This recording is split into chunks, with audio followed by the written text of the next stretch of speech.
ल है साथीहरू, आज पनि सँगसँगै घुम्न जाउँ। त्योभन्दा पहिला स्वागत छ मेरो मिनी ब्लगमा। आई होप सबजना सन्चै आरामै हुनुहुन्छ। म पनि एकदमै ठिक छु। हामी चाहिँ मेन रोडसम्म हिँड्दै गयौँ अनि त्यसपछि अटोलाई लिएर गयौँ। यो भिडियो चाहिँ 2 दिन अगाडिको हो। मैले भोइस ओभर गर्न र एडिट गर्न नपाएर राखेको थिएँ।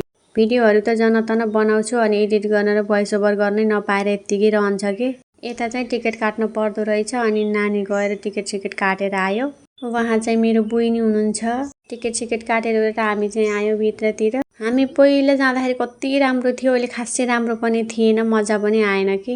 मलाई चाहिँ अहिले खासै राम्रो लागेन। पहिला आउँदा जस्तो रमाइलो पनि लागेन। तर पनि केही छैन, छोराछोरीहरू बाहिर निस्केर रमाउन पाएको छन्। उनीहरूको खुसी देखेर नै म पनि त्यसै खुसी भएँ। हामी घरबाट हिँड्दाखेरि पानी आउला जस्तो भएको, यहाँ आइपुग्दाखेरि घाम चर्केर कस्तो भएको थियो। घरबाट आउँदा मौसमले नि कति साथ दियो। आज घुम्न जाने भनेर घाम पनि लागेको छैन भनेर खुसी भएको त यहाँ आउन साथ घाम चर्कियो। त्यो खुसी हाम्रो छोटो मात्रै भयो। अहिले त पुरा घाँस पलाएर हरियै भएको रहेछ।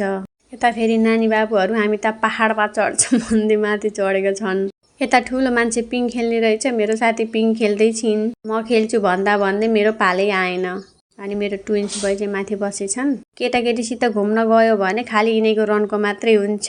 कहिले यता दुगुछन्, कहिले उता दुगुछन्। त्यहाँ नजा भन्यो। सुस्त भनेर पनि सुन्दैनन् अनि चिच्याउन पर्छ। त्यो चिच्याउँदाखेरि मान्छेले पनि हेर्छन् कि लास पनि लाउँछ। एकैछिन यता राजापानीतिर डुल्यौँ अनि त्यसपछि घर फर्किँदै थियौँ हामी। म यतिका वर्ष भयो यहाँ बसेको, म लभ पार्कमा पनि गएको छैन, जाऊँ न है आज भनेर भन्यो। अनि त्यसपछि हामी चाहिँ लाग्यो यता लभ पार्कतिर।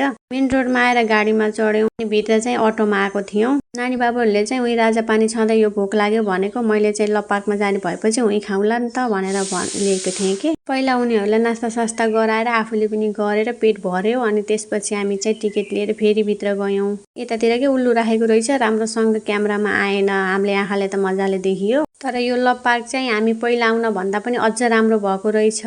मलाई चाहिँ उता राजापानी भन्दा पनि यता लभ पार्कतिर रमाइलो पो लाग्यो। हुन त त्यहाँ छन्जाने घाम पनि थियो, त्यही भएर पनि होला खासै राम्रो पनि थिएन कि पहिला भन्दा। तर यो लभ पार्क चाहिँ हामी पहिला आउन भन्दा पनि अझ राम्रो भएको रहेछ। यता चाहिँ पृथ्वीनारायण शाहको मूर्ति बनाएको थियो।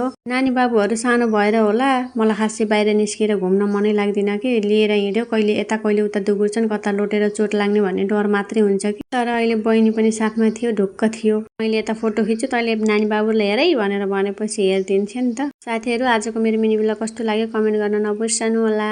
अनि हजुरहरू यो राजापानी र लभ पार्कतिर को आउनु भएको छ त्यो पनि कमेन्ट गर्नु त। हामी चाहिँ गेटबाट बाहिर निस्केर उखुको जुस खान्छौँ भनेर भन्यो अनि नानीहरूलाई उखुको जुस पनि खुवाएँ, आफूले पनि खाइयो। अनि त्यसपछि लाग्यो हामी आफ्नो घरतिर। यतातिर त बाटो पनि कस्तो अख्रङ र बखरङ के। आजको लागि यति नै, फेरि मिलौला अर्को भिडियोमा। त्यतिन्जेलसम्मको लागि bye bye. Thank you so much for watching my video.